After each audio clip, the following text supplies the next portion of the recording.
A thread by Carlos Osuita. For President Trump. Of course, you have much better technical capabilities than Wondershare Filmora 9 at your disposal, but I wanted to show my readers how evil the New York Times is.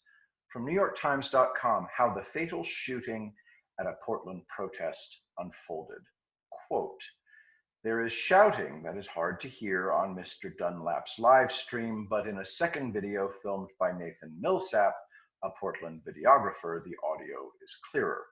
A man, who Mr. Pappas later contends is the gunman, shouts, 'Hey, we got some right here, we got a couple right here.' Another man says, 'He's macing you, he's pulling it out.' The sound of spraying is audible, followed immediately by 2 gunshots. Nope. First of all, the Nathan Millsap video has audio from the man filming.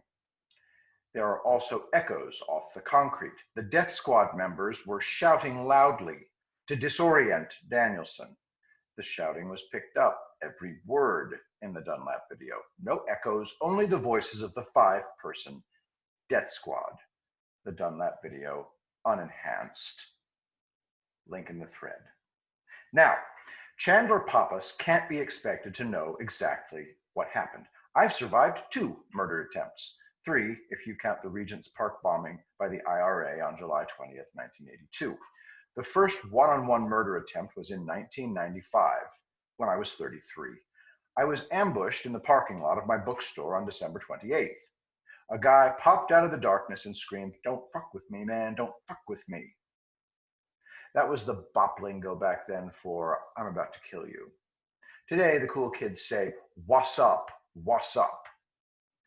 The guy stuck an Intratec Tech 9 semi-automatic pistol in my face and pulled the trigger. He didn't know that the Tech 9 is called the Jam-O-Matic. The gun didn't fire, but I lost my mind and ran. The rest of the story doesn't matter. I lived. The second murder attempt was just a couple of months ago. My Blue City released all the criminals and stopped arresting offenders. A homeless woman had been arrested 5 times for kicking my back door and threatening to murder me. The 6th time, the cops told the woman to go away and said they were tired of coming out to my house. It was my fault for not having a fence. I had to build a fence with all the hardware stores and businesses closed by the state. I know California gun laws well, so there's no way in hell that I would defend myself with a firearm. I'd be writing you from prison if I had. So I decided to be just extra careful at night. Guess what? She came in the afternoon with a male friend. They ambushed me as I stepped out my back door. He was standing to my left. He removed a chair so there was room for him. He shoved me into the handrail, and I fell to the cement on my hands and knees. For some reason, there was a chunk of concrete the size of a Burger King Whopper in the garden right where I fell. Weird. I picked it up and turned to see him flapping his arms as though trying to fly. Typical homeless guy coat and knitted cap. He had a short knife in his right hand. "Yeah, that's right. What's up? What's up?" he shouted. I'm now 58 with severe osteoarthritis of the spine and hip, Meniere's disease, and multiple psychiatric conditions. I was perfectly calm, almost indifferent. The author of all things watches over me, right? What will be, will be.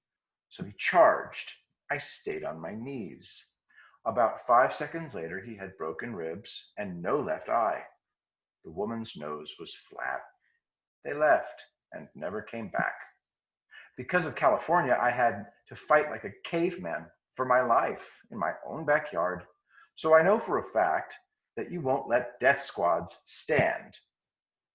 Here's the enhanced Dunlap video. No echoes, only the voices of the death squad. First male voice, move, move, pause, move. Second male voice, hey, enemy clubs over here. We got a couple right here. Third male voice, him, second male voice, pull it out.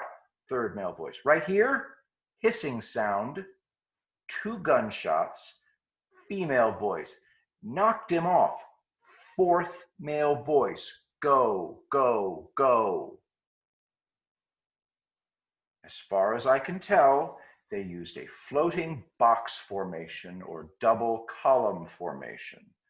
No video is clear enough to show the death squad with any certainty, but the gunman and the first male voice were across the street from Danielson.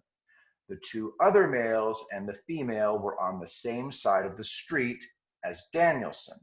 The first male voice shouted at the gunman to move, move, move, and the others were close enough for him to see them. The gunman is left-handed and doesn't draw his pistol until told, pull it out.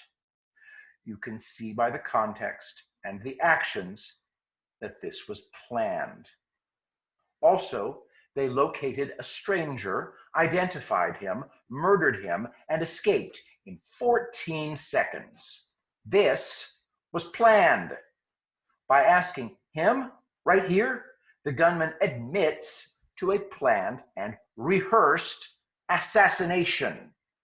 He was also told, pull it out, meaning the second male voice knew that the gunman was armed and would fire when ordered to do so. My guess is that the female stayed behind to assess. New York Times is trying to muddy the waters. My guess is everyone knows what happened. I never thought this would happen in the US. My only consolation is the knowledge that you will win re-election, cry havoc, and let slip the dogs of war. God bless you and everyone protecting us. Heroes all.